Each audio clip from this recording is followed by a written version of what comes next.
very much, all three of you. We appreciate your time again. It is invaluable. It's very valuable to have your input, especially during this time in an age where a lot of things are unknown. Definitely, we have some light at the end of the tunnel with all of the new vaccine news that's coming out, and it cannot come fast enough. Let's put it that way. Especially when the travel industry and hospitality industry is waiting for a green light to welcome our guests back to our hotels, restaurants, retail, shopping malls, and obviously our airlines are ready to take off as soon as we have a green light for that as well. We have a few questions for you, and you can definitely elaborate on that and not necessarily just respond to it, as more people may have questions that we may not be able to address today. But at the end of the session, we'll have the opportunity to have a Q&A session, which we will go through and do our best to respond to your questions as much as we can. But the first question could be more of a recruitment side of things during the pandemic. And it is different, as you might have noticed, that interview sessions are not one-on-one, not in person at least, as far as I know. And there are a lot of other challenges where supply and demand is in play, where you have a lot more applicants for the same position, and the competition level definitely changes at that point. So Joel, first question I would address to you, based on your experience, given we're in a global pandemic, how has recruiting candidates changed? And has it become easier to recruit, or has it been more difficult these days? Yeah, great. It's a great question, Beck. And first and foremost, let's just say, I've recruited through a couple of downturns in the market. It does come back. It will come back. The economy, we already saw, I think, 275,000 new jobs created in September across Canada alone. And of those, BC had a fair number. And I think it was October, we took a bit of a dip down to 85,000 jobs, but we're just waiting on the numbers for November. So, just to kind of pepper in some positivity here, there's lots of jobs being created out there. And we'll talk more about how you can go find those jobs as we kind of get into the Q&A. But yeah, to answer your question, Beck, it's definitely gotten harder. I would say, a lot of people, so maybe if I compared it to 2019, there wasn't this kind of opportunity, I guess, for a lot of people to go and work remotely. So I would say that's a big factor. There's a lot of people, when I reach out to them now to say, hey, are you interested in this role? They say, can I work remotely in the role? And, I think fair enough. Some people don't want to go into an office and be subjected to the potential contact with somebody with COVID. So it's kind of their own personal safety, their family safety sake. But also, just people are a little bit nervous about, if they maybe already have a job, can they, are they risking it going to another company that might not be stable and might be affected down the road by COVID? So some uncertainty is certainly wreaking some havoc there. I think, generally speaking, if people are open to relocation, maybe smaller markets, smaller towns where people wouldn't normally be able to recruit people into those towns, then I think there are a lot of opportunities right now for people to be had, right across Canada. But I would say, generally speaking, it is a little bit tougher to recruit right now, which is a little bit of, a counterintuitive thought to what you might think when unemployment spikes from, I think, 2% in some areas all the way to 15%. But again, more good news that unemployment rates are dropping. I think we're down around 8% in BC now. Those are just recent numbers. So, it's almost cut in half from what it was, kind of midsummer. So more jobs are coming back, and unfortunately, a lot of them aren't yet in tourism and hospitality, as we see further kind of lockdowns, if you will, in those spaces. But I think, the panel here today, we can talk a lot about how to transition out of, maybe a role in tourism. Jordan himself has done it. Excited to hear him talk about that transition. And certainly, there's opportunity out there. You just have to find the right one for your skill set that's transferable. Excellent. Thank you very much for your perspective, Joel. Emily, what's your take on that? How has your experience changed since March? Yeah, it's a different world since March. That's for sure. I mean, I think, you know, from a recruitment perspective, and so I'm a third party recruiter with an agency, so I work sort of between candidates, much like Joel, candidates, and then the employers that I'm hiring on behalf of. So, I mean, right, if we go back to the beginning, sort of March, you know, everything was put on hold a little bit, and then we've seen some recovery. I would actually say that probably, even though we're in the second wave right now, with the numbers being worse than they were in spring, a lot of the employers that we've been working with are seeming to be more resilient. They're still hiring. They've sort of adapted their methodologies to onboarding people remotely, and still hiring. I think the interview process is completely different, like what Joel was saying, than it was last November 2019.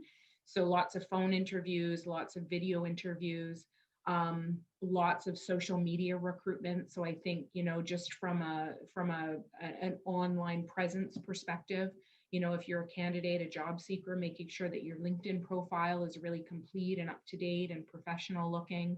That maybe if you have some time, you're taking some courses or reading or watching some YouTube videos on how to interview via video really effectively, because it's a little bit different. You know, usually you have nonverbal communication signs and things happening in an in-person meeting that you just don't have in a video interview.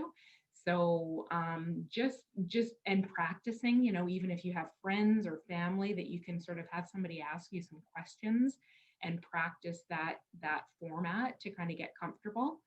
But the good news is that, same with what Joel's seeing, I'm having candidates that I'm working with go off the market actually quite quickly, which means that companies are hiring them. So while we're in the interview process with a company, maybe they're getting a job offer and going off the market, which is a really good sign, because that, you know, wasn't necessarily the case in the spring. So I think there's some adaptability, you know, for the interview process, but there's, like Joel said, light at the end of the tunnel, which is really good. That's definitely amazing news, Emily. If you are seeing a perspective as a recruiter who not everybody has access to the data that you may have, like you said, yes, it's not necessarily all bad news, right?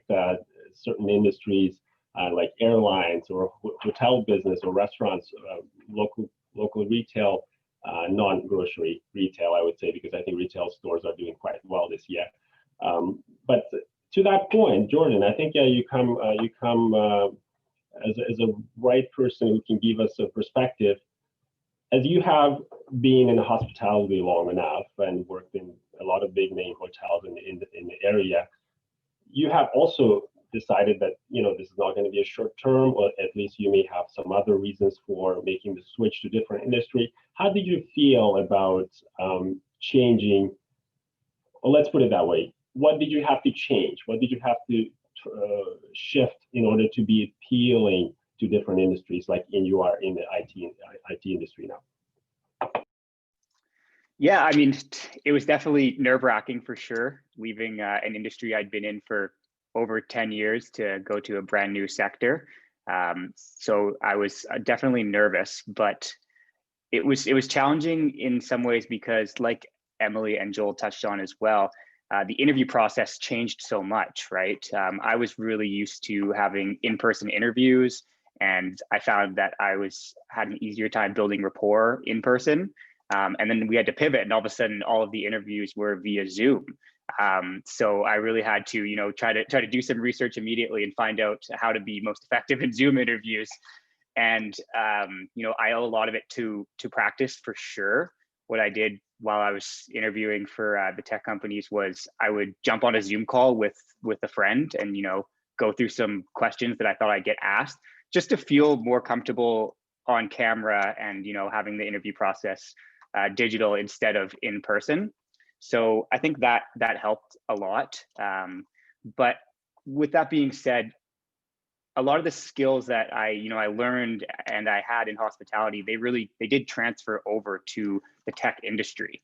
Listening and communication skills was a big one for sure. It's always important in hospitality to find out what's important to the customer and then help them in that way. And it's the same thing, in tech. I want to try to find out what's important to them when they call in and then sell them on that. So that transferred over really well. So it was difficult and it was nerve-wracking, but I'm glad that I did it. No, it is definitely great to hear your perspective, Jordan, on that. Going back to the process, Emily and Joel, I guess any of you can respond to this. Can you run us through the normal process when the recruitment comes along? Okay, ABC company has a job opening. It's great to see that a lot of IT companies now, tech industry is growing big time with new job opening, like Amazon is building a new HQ in downtown Vancouver, which is all good. But then if you just give us a little bit of glimpse of your experience on how the process runs from the A company have requested you to fill these positions to B, C, D, and so on. Please, Emily. And so just to clarify, Beck, would you like me to talk a little bit about sort of my involvement when our agency gets hired by an employer? Yes, that's great. Perfect. And so, yeah, and I guess just on that note, the reason I asked that question is because there's sort of two, I guess, methodologies. Companies, really big companies, usually, not always, but like Amazon, typically have a really robust internal HR department where they have lots of recruiters like me internally. We don't always have the opportunity to be hired by those kinds of companies. So I would say a lot of people, there's a misconception, I think, a little bit out there that all recruiters are sort of all things to all people. And that's not the case. My firm, for example, specializes in a lot of corporate office and financial services recruitment. So we tend to be hired by a lot of boutique wealth management firms or financial services firms. And so what that process would look like is exactly what you were saying. There's a need to fill a customer service associate role within a wealth management firm. And perhaps the company doesn't have internal HR or they don't have time to review applications. So they would hire an agency like the one that I work for and give us the directive, the job description, give us some parameters on what they're looking for. And then essentially I would start recruiting on their behalf or for whichever company I'm working for. Usually my process starts with a phone screen. So phone screening a candidate who on paper sort of fits the criteria. And then moving that forward to an interview with me via now Zoom. It used to be in person, but now via Zoom. And from there, sort of acting as that candidate's representative for the company directly and presenting them to the company, helping to prepare them for interviews if they get selected. We always hope that they do. And once they're engaged with the employer directly, it can be anywhere from, it's usually a minimum of 2 interviews, I would say. Up to, depending on the seniority level in the position, 4 or 5 interviews with a firm directly before we move to the referencing and then offer negotiation stage, which if I'm involved will certainly help with and sort of facilitate that process. If you're kind of going that process on your own directly with a company who doesn't hire recruitment agencies, you'd likely be going through the same process, but just sort of without somebody like me involved in that process. Joel, do you have anything to add to it? If I can get my mute button off, yes. No, I think Emily did a great job covering it all. I think the thing I would say to the viewers and the listeners today is, really a recruiter, whether they're in-house or external, like at an agency similar to what Emily and I are doing for recruiting, is they can really be a partner for you. So in that process, as you're, looking at the job opportunity, and I would, maybe I'll just back up a quick second too, and just put the very kind of foundation down first. When you're doing research and you're thinking about applying to a company, really dig into, is this organization the right fit for you? You can look at their social media, you can look at their corporate careers page, look at the photographs of people working there. If they even put any up, maybe they don't, maybe they're a very scientific company and there's not a lot of fun happening on their website, and you look at their social media, it's very corporate. Is that kind of corporate and really kind of rigid kind of area of business, if you will, or that industry really right for you? And kind of researching all of the aspects that would go into how this company shows up and is it a good fit for you? So that's the first thing I would say. Once you've decided to apply for a company, really building out a robust, cover letter, resume, and really grabbing the most important pieces of your work history and your education, training, volunteer skills and experience, pulling all of that together to put that into your resume, and anything that applies to their industry. Maybe you research some jargon or kind of some key phrasing in their industry. If it applies to your experience, if you are familiar with it, if it is something you've done, get it into your resume for sure. Tailor that resume every time. I've heard of people, sending out 150 applications and not hearing back on one. There's a reason for that. You're spending a lot of time with generic resumes going out that no one's really going to connect with. So that's, I think, really the foundation of it, first and foremost. Once you get into the process, like I said, a recruiter can be an ally and a resource for you. Recruiters like Emily, I'm sure are, they're out there networking with people every day. They're connecting. They're really curious about, what makes you tick? What is your career trajectory? What are your career goals? All of those things are really critical for us to know as recruiters. And, this opportunity that we're in front of right now may not be the right fit, but we will remember you. Our teammates will remember you, and we'll kind of, keep you in our database, if you will. And really reach out the next time there's a better fit. But I think, in the current opportunity, it's just being really transparent with that recruiter. What is it you're hoping to achieve financially? What are, if commute times are a factor, or just, 100% remote work is a really necessary thing for you. Being honest and being upfront about all of those things. And I think being transparent about what else you're pursuing in terms of work opportunities, that can really help the recruiter kind of shape what the right role is for you, maybe even influence our client to say they've got a couple other interviews, going on. As Emily alluded to earlier, the market is heating up and we're getting multiple offers for candidates. So maybe this employer that meets you once or twice really has fallen in love with you and said, they want to move down the path faster.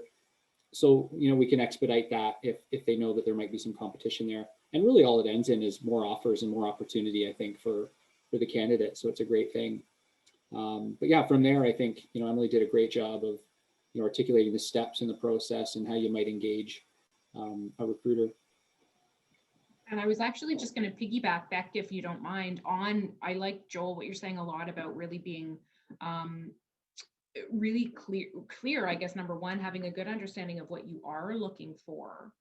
And then really, instead of just sort of mass sending out, a lot of applications for a lot of different kinds of roles, especially within the same organization, because within our, what we call an ATS, which is an applicant tracking system, and much like any other big company who has an applicant tracking system software that's tracking resumes, what I find is that if I have a candidate who's applied into 25 jobs, but they're all with varying degrees, some in administration, some in accounting, some in finance, some in human resources, it's really, and I know the methodology behind that is I'm just hoping to get a job, any job. But if Amazon sees that, or other companies, when they're looking at your candidate profile within their system, they're going to think, does this person really know what they want to be doing? What job do we call them for? Especially if you're trying to sort of explain in your resume and through your application what you're hoping to do moving forward. If you have a lot of different applications for a varying degree, different positions, it's going to be confusing for that hiring manager or recruiter. So I think what Joel said is totally on point, kind of identifying what you want to do, and maybe a few different positions within that field, but really trying to stay kind of within that box is the only word that's coming to mind, but within that sort of parameter. Yeah, I can't agree more, Emily. I think, as a former corporate recruiter for 8 years, you know, the number of times I spoke to somebody who was so passionate about getting into our organization, you know, pardon for the poor expression here, but they shot themselves in the foot by applying for an accounting manager, sales lead role, and, you know, an analyst position. And, you know, they talked a really great game. They had some training here on this, and they did, you know, their university degree applied to that role, and they did sales a couple of years ago. That's great. But really what we need is somebody who's committed to their trade, their profession, you know, and wants to excel in that area and not apply to, like Emily says, 3 or 4 different roles. No matter how badly you want to get into that organization, it just doesn't reflect well on, you know, how capable you might be in that one skill area. Yeah, I think what you both touched on is really important, especially because, you know, I went through it firsthand as well. When I was applying, I was, you know, doing the opposite of what Joel and Emily just said you should do. And I was sending out, you know, a lot of resumes for a lot of different roles. I wasn't really sure. I'd been in hospitality for so long, I didn't really know which direction to go in. And it wasn't until I actually chose, you know, I was like, okay, I'm looking at the tech sector now. I'm thinking sales in the tech sector. And then I started to do more research on the roles, on the companies, and started to tailor my resume, you know, towards what they were looking for. And then all of a sudden, that's when I started seeing the results, right? And that's when I got the call back and the interview process as well. So I think what you're touching on is really important. That's great. I think you have checked off a lot of my questions, the follow-up questions to that. But it's amazing to, you know, hear your perspective, and I'm sure some of the questions started flowing as well. We'll have more specific questions that we may not have addressed today. But I guess the next follow-up question would be, let's just imagine that we're in hospitality. A lot of followers today would be from the hotel industry, maybe restaurant or retail. So I would like to touch on that. If you have been in one industry for a long time, it is positive in the sense that you have the loyalty, right? You have the dedication, you have passion to that specific industry. How is it read from the employer or future employer perspective where you're trying to, let's say, switch to different industry all of a sudden? Is it a positive one, or does it have to be elaborated and I guess approached slightly differently? Joel, you can go first for that. Okay, I'm gonna go first. All right. You know, I think I've seen lots of people over the years, you know, 5, 10, 15, 20 years experience in one industry, and they're trying to transition out of that industry. So I think it's doubly hard if you're trying to change industries and change kind of technical skill areas, if you will. So, you know, what you might want to try and do is just find the parallels in the work that you've done. And I think, you know, Jordan might be able to touch on this, but, you know, find the parallels in the work you've done. So if you've been in customer service, you know, maybe front of house in a hotel, business, you know, tourism, you know, on some level, and now you want to transition into high tech.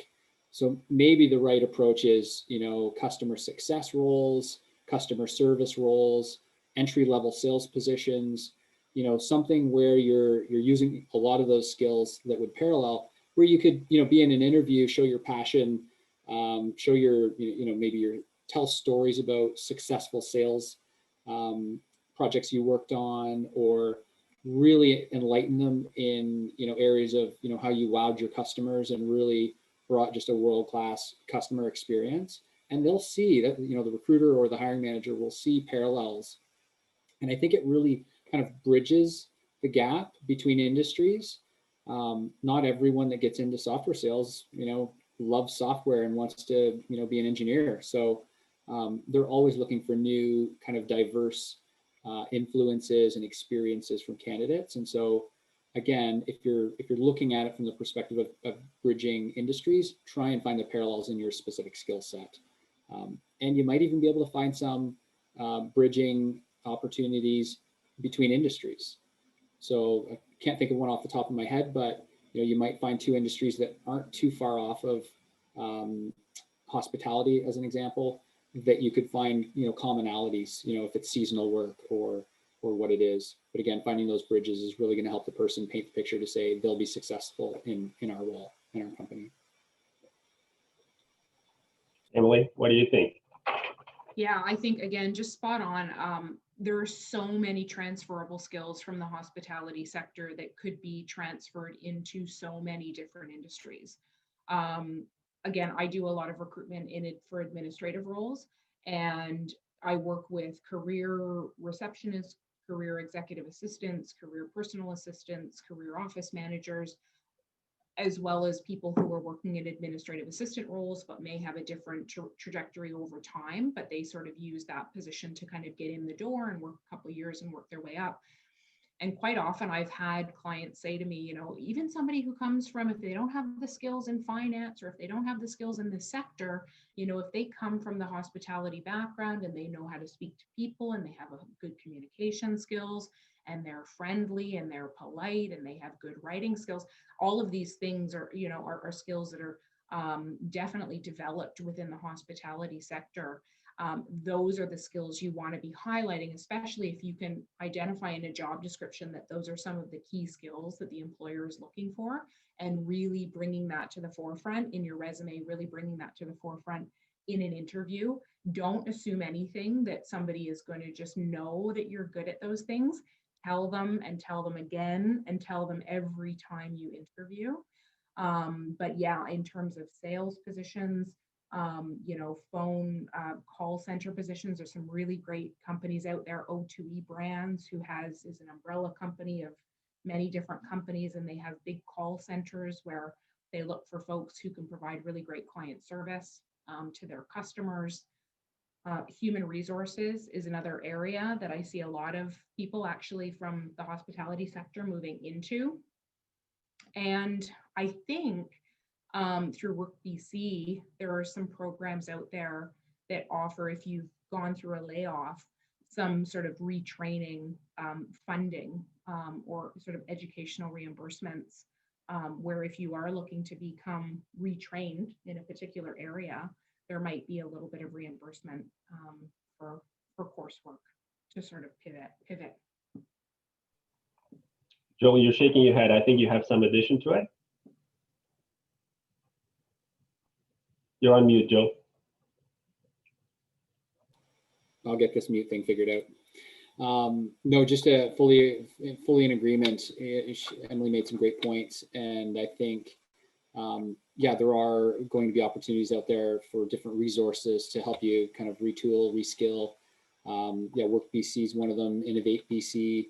I know there's a lot of folks jumping into programs through the BC Tech Association. That's one for certain groups in the community that are doing like a 6-week or 8-week digital marketing boot camp.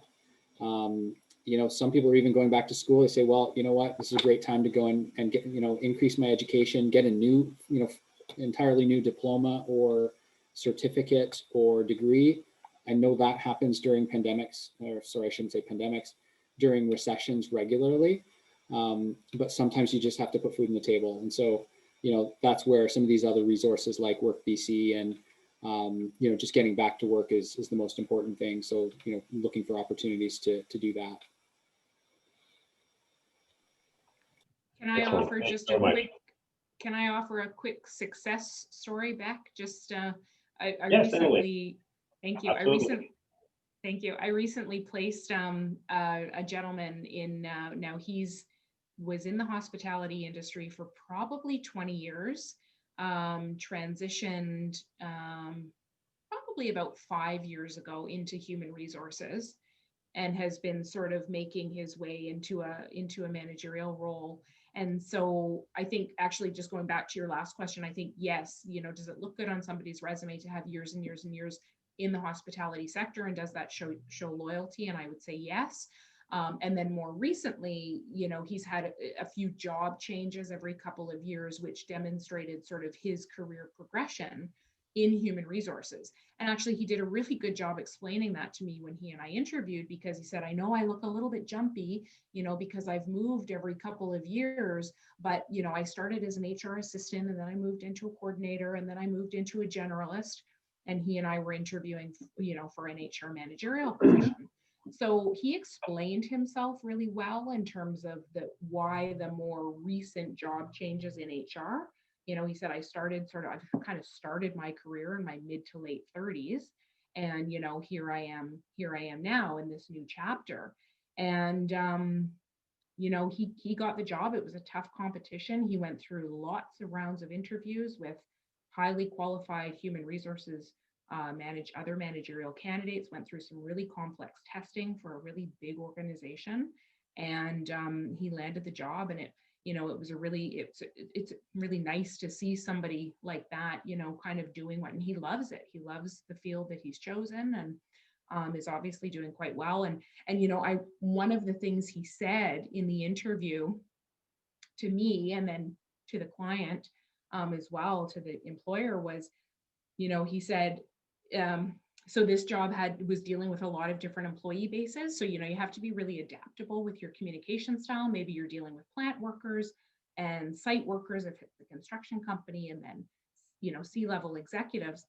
And he said, I come from a serving background. So I have one table, it's a bachelorette party, and I have to be the life of the party. And then my table over here, it's a funeral. So, you have to be really somber. And then I've got a group of business people, and you've got to get in and out without being noticed. And, I'm used to that, and I've adapted. And I thought, you got to say that in your interview with the company, because that really demonstrates how adaptable you're going to be, moving forward, and you understand that. So, yeah.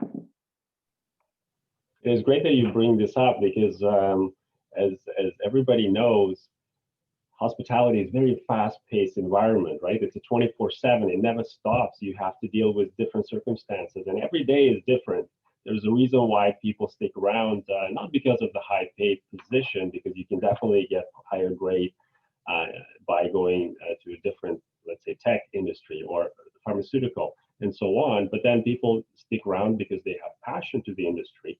And over a period of time, they learn a lot of new things as well, because you do, communicate with so many different people from different backgrounds from all over the world, right? So to that point, Jordan, how do you see yourself, or how do you think hospitality industry experience have helped for you to merge into the tech industry? And any recommendations to your, let's say, ex-colleagues who might be on the call today? Yeah, definitely. I think that something that helped a lot was, the problem solving and critical thinking that you learn when you're in hospitality, because as you mentioned, it's very fast paced, it's go, go, go. And I'm sure if any of you have worked in hospitality, you know that you put out a lot of fires and that transfers over really well to a lot of different industries and sectors. And you might not even realize it, because you're going to have to, be quick on your feet and have a lot of critical thinking moments in all the industries. So all those problems you solved in hospitality, with the, say, like the unhappy guests or the unhappy tables or anything, where you're able to like turn that around and make them happy when they left, that transfers over really well. And I think that's really important to, have the real life examples to bring up in the interview process, because it's one thing just, to say that you are a good problem solver, but like Joel and Emily mentioned as well, if you have those real life examples, then I think it really resonates with the hiring manager, and they're able to see, oh yeah, this would transfer over really well. So I think that, the problem solving and critical thinking really helped. Another one would be, your customer service skills. Hospitality was a lot about creating effortless experiences for your guests, make the stay as pleasant as possible. And that's the same in tech for me, is that if somebody calls in, I want their experience to be as effortless as possible. That usually translates into a happy paying customer. I don't want to, transfer them to different departments all the time. You want to just help them on the spot. And that's what you do in hospitality as well. So I think there's a lot of skills that transfer over well that people might not even realize. Can I add something in there back too? Yes, Emily, please. Because that's a great point and something really important. And I think when putting your resume together, sometimes it can be hard. Resume, like a good resume tip is always to list sort of key accomplishments or successes in your previous roles. And if you can quantify those successes, it's even better. So especially if you're in a sales-based position and you say, I grew sales by 200% year over year. I mean, wow, that looks really good. I want to talk to you as a salesperson. But I think what Jordan is saying, by, you know, if you're coming right out of hospitality, and that might be hard to articulate on a resume, listing those accomplishments in terms of, you know, increasing customer success by, you know, perhaps you're metriced on that in your position and you can actually quantify that. Or, you know, if you're in a serving position where there are essentially sales targets that you have to meet on a weekly or monthly basis, or you've won awards where there's a feature of the month and you promote that feature and you were selected and you won and you were sent to Napa Valley because you won the wine, you know, sales challenge or something like that. Like, all of those things are really important to list on your resume, because it shows that you're a high achiever in your sector, and that will be transferable into, no matter the industry, that's going to follow you, because that's inherently part of your persona and your personality and who you are as an employee. So important to try to list that as best you can on a resume. Yeah, I completely agree. And just, you know, to touch on that as well. So as you were saying, say if you're a server, you know, and you had the highest check average, then that's like something great to mention, because that's going to translate really well over to sales. And, you know, the hiring manager in sales will say, oh, well, you know, they had the highest check average. They were clearly able to, you know, increase that by selling more food and more drinks or whatever it is. So that's going to translate over really well. So it's things like that it's important to mention. It's excellent. All of that is just, you know, it's a music to my ears, because again, it's not all negative, right? You do have a lot of skills that can be transferred directly to different industries, and you can still, you know, pick up those technical skills that you might need to be trained on to be successful in that new industry or in the new role, not necessarily just a complete new industry, but in your new role in the position. But the main thing is you do have to have, you know, work ethics, in my opinion, and definitely willing to learn new things. Like, just keep the mind open. We have questions coming in. What I'm going to do is I'll request everybody who's on the call today to put your questions, preferably on the Q&A button. I see some questions are coming on the chat. So feel free to put your questions, and we'll do our best to address most of them today. If we don't get to your question, please don't send us a negative response. We will make sure to follow up with you by the email after the event today. So I think I'll go with one question here, which is interesting. It's coming from Youngnak Choi. And the question is, how essential and to what extent is floor experience in the hospitality industry, especially in hotels, for being able to step up into more executive management role? Anybody? I can take this one. You know, I worked in hospitality for a long time, and I started at the bottom and worked my way up. And, you know, to answer your question, I think it's extremely important. I think that you really benefit from starting on that floor position and then working your way up. As when you get to the manager position, you know what it's like. You're really able to empathize a little bit more. You can relate to them, and I think that they'll respect you a lot more as well, because you can say, look, I've been through this. You know, I know what it's like. I know how difficult this is. So I think that it's really important. I would agree too. I would agree too. And I'm just thinking, you know, depending on what, again, going back to the resume and being able to sort of articulate what your duties are in that role, and to what extent, you know, you may have some supervisory experience that comes with having the floor experience. And so if you're managing people, or you're overseeing folks, or you're sort of directing the workflow, or doing scheduling, or anything budgetary, anything administrative in that position. I mean, again, that's something that's, I would say, is highly transferable into management level positions. I think there's usually a bit of a stepping sort of a ladder to get into that, no matter the industry that you're in, to get to an executive management role. There's going to be a little bit of a ladder that you've got to climb. But certainly there's a lot of, I think, foundational skills from having floor experience that would be critical to list on a resume for sure. Joe, you have anything to add to that? I would just say, any skill can be transferable. If you can find that connection, sometimes you have to dig deep for it. And that's why, I'm not a big proponent of 150 applications, going out, because it really doesn't allow you the time that you need to really target that opportunity that's in front of you that you want, with the right amount of research and thought. And, I think really it is about being mindful of what you want to achieve, and, stopping and thinking about that posting that you're applying for. What is it that they're trying to achieve with that posting? Reading through the resume and figuring out what this person might achieve, and what they might do to be successful in the role. And that, even translates into an interview question, where you sat across from somebody in the interview and they said, okay, do you have any questions now? I always like to ask, well, what does success look like in this role? If I were successful in the role, what would I be doing? What do you envision me doing, 6 months or a year from now? And, those are the types of things to correlate, what success looks like, where your experiences have been. I've always, I don't think, I've always been the type of person where, somebody could come in and say, hey, can you, run and get the mail, or do you mind sweeping up, over there? And it's like, look, sure, I'll do it. Nothing is beneath me, I guess, in terms of the work, and that's, I think, what a lot of people embody in the hospitality industry. And I think that's the incredible, almost unmatchable strength that a lot of people have in hospitality is, how can I help you?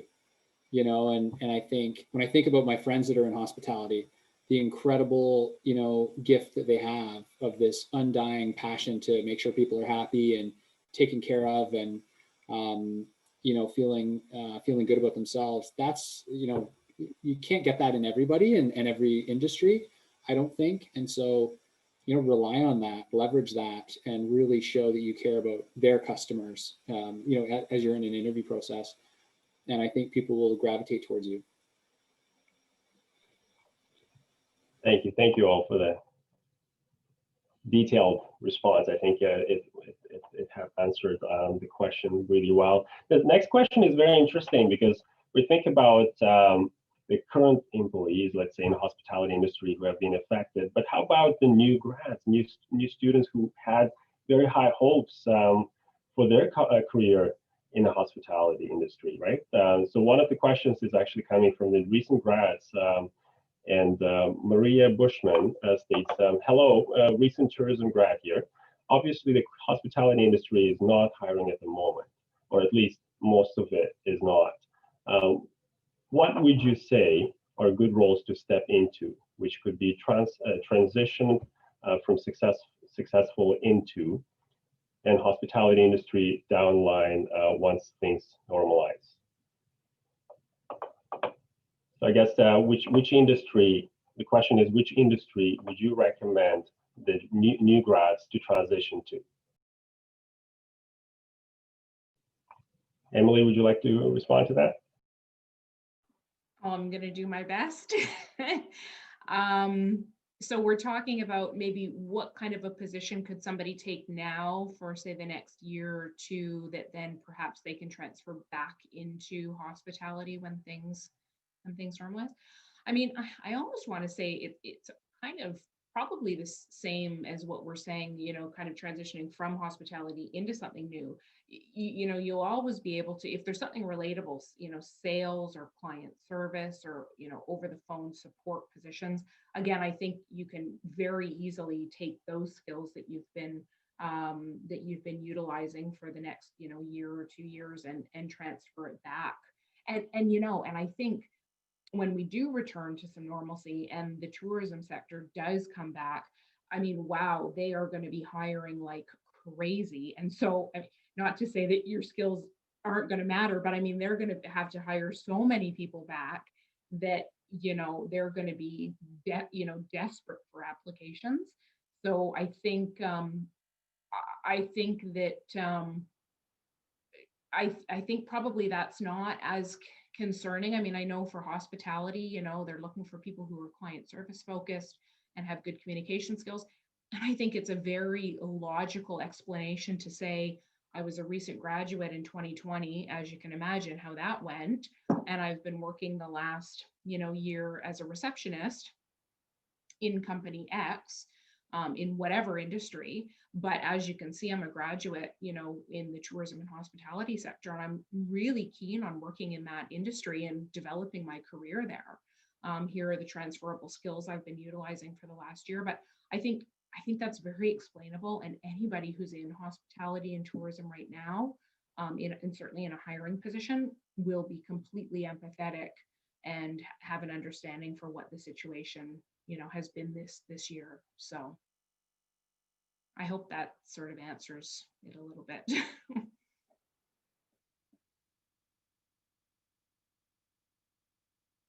I'll jump in. I think agree 100% with what Emily says. I think that is all, that's all fantastic. I think I agree 100%, but I think I might just add that, from a totally different lens, that I just chatted with two people in the last 2 weeks who live in the kind of San Francisco Bay Area. They're sales reps and engineers, and their partners just got jobs in Vancouver with Vancouver-based companies. And so they're American citizens living in another country, getting jobs in downtown Vancouver, which to me is a little bit mind-blowing, in this time that we do this. This type of hiring. It's great. I think it's fantastic, but maybe sit and think about your skill set, and organizations all over North America, maybe just in the same time zone to make things easier. Unless you're an early riser and you like getting up at 6 a.m., you can find a job in Toronto. But think about opportunities in organizations that might not be here locally, and also think about companies that are booming right now. Software and technology in general is thriving through this pandemic. There's so many tech startups that have just skyrocketed as a result of the pandemic. And so, if you think about, Thinkific would be a good one, Shopify, there's a lot of organizations out there that are building online tools, they're building training programs, they're building all sorts of different technology to help us, whether it's shop for our groceries or connect with a local vendor that we don't want to go and see in person, those types of things. And you just might find a job with them in another city. Again, customer service, there might even be events management opportunities that are, specifically online events management, project management, those types of things, coordination, administration, all related to a customer ultimately having an experience, whether it's on their website, on a Zoom call, in this event today. It could all relate, absolutely, large groups of people gathering, but we're gathering in a different way now. That's really the only difference. You might find some connection to the hospitality industry in those segments, in those pockets, and then be able to transition back out of that into the real world kind of face-to-face post-COVID environment as well. That's great. We have a question from international students. So that's the international student perspective. That makes it even more complicated. When you're graduating, let's say in the hospitality industry, this is the right place. BC and in general, Canada is one of the world's destinations pre-COVID. And hopefully in the next year or so, we're going to go back to that. But then what would be your recommendation for, let's say, international student who's looking at transitioning to different industry in different country?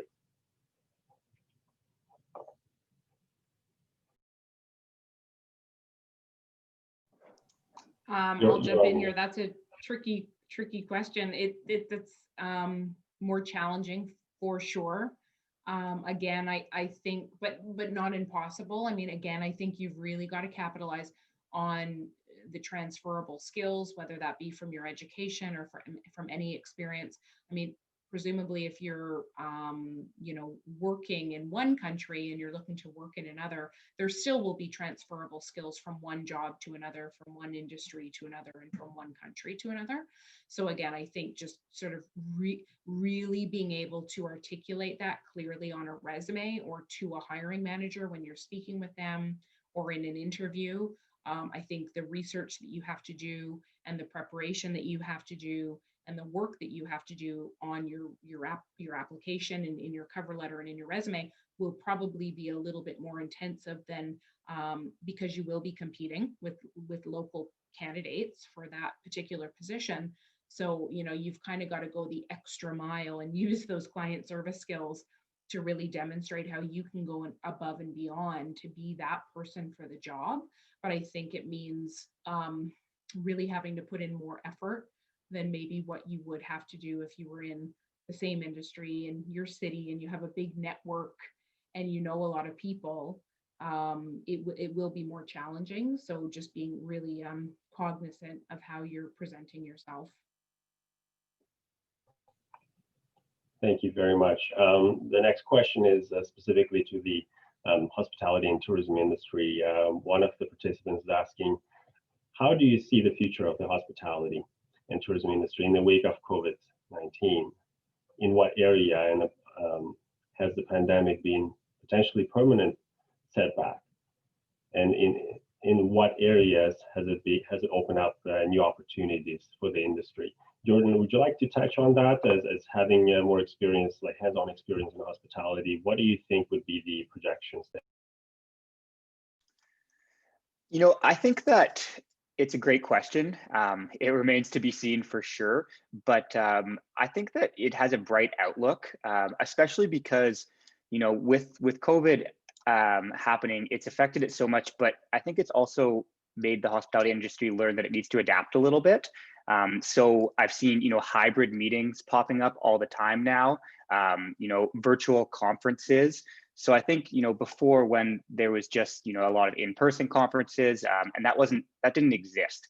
So because of the pandemic and it's happening, it's forced it to exist now. So I think that's opened up a lot more opportunities for hospitality to really rebound afterwards, because there's a lot more possibilities. So, you know, yes, it's definitely taken a downturn right now, but I do see a bright future. Thank you very much, Jordan. Yes, to your point, it is not necessarily a permanent loss for the industry. At least those who have been in the hospitality industry long enough know that as all other industries, it has seen its ups and downs, but resilience of hospitality industry is there. So, you know, everybody is adjusting to the new reality and making even, I guess, improving the service level, improving the experience to the next level so that we are ready to welcome travelers as soon as they're back on the road. So thank you very much for that great question. Plus, I don't know about you, Beck, but I really want to do some traveling once this is all done. So you'll find me in some hotels. I think it's on everybody's first check off list, especially this time of the year would have been a big travel time for Canadians, especially to go south, right? So some people have mentioned that they have bought their first Christmas lighting because they never spent Christmas at home. So that was interesting part. So definitely the industry will see a big spike once the restrictions ease. Obviously, the global pandemic is a serious issue, and it is the right decision to limit the travel at this time. I would like to ask one last question, and anybody can jump on this. Any resources that you would recommend for the people who might be looking for different opportunities or looking for just changing their position to the next level? Any resources that may help them with the tips that you have mentioned today, or some of them might not have been touched today? Joel, what do you think? Like, what can you recommend as a professional recruiter to the people who are out looking for different opportunities? And just to maybe you can clarify, people that are looking to transition into new careers specifically, or just in general, any tips that we have to help them find work faster? Well, I would say both, because definitely people are looking for different industry for a reason, right? The hiring process has slowed down or stopped in certain industries like hospitality. So any resources that you can maybe recommend, or any information that's out there that may help with the resume building, let's say, or have one-on-one counseling or one-on-one assistance from the recruiting perspective? Yeah, it's actually a timely question. We just launched our resume building online course, e-learning course today. So that's kind of exciting. I can throw the link into the chat in a moment. So it's kind of a self-paced online e-learning course that will allow you to, see some of the trends, some of the kind of key objectives of a good resume, breaks down all the kind of separate sections and parts to a resume, and helps you build it right online in your own time, right from the comfort of your home. And I guess nowadays the safety of your home. And so, yeah, I'll put the link in the chat. I guess in addition to that, there are lots of programs right now. If you just Google, getting back to work, reskilling, training, development, all of that kind of stuff. Government programs, I think the YMCA was one that we talked about the other day, has a couple different programs around town and in different cities. Innovate BC has had a few programs. The BC Tech Association has a few programs. That was similar to the one that was a digital marketing boot camp. And I guess the other one that Emily mentioned, Work BC. There's always different programs through Work BC coming out to help people either reskill or just find work a little bit quicker. So maybe if anybody else has anything to add, I can drop some of those links in the chat while you're sharing your thoughts. And I was just going to say too, for the recent grads who are out there, certainly I've done some work with SFU in the past. I know their career advisory department and center is a great resource for students sort of coming out and transitioning into the work world. So I imagine that, your college or university or, wherever you trained would have sort of an advisory center that might be able to help and support, especially with the resume sort of tips and tricks. And there's so many online tools as well, like Joel was talking about, with sort of building an effective resume. The other thing, actually, just thinking back to the other question about, just sort of moving forward and transferable skills. I mean, I think sadly, with all of the trauma that we've seen in long-term care homes, I think there will be a real need for stable, permanent, full-time employees, working in seniors' homes or long-term care facilities, because I think a lot of the challenges that they're having is a lot of sort of temporary part-time workers coming and going between different facilities and then bringing the virus in. And we've seen how detrimental that can be.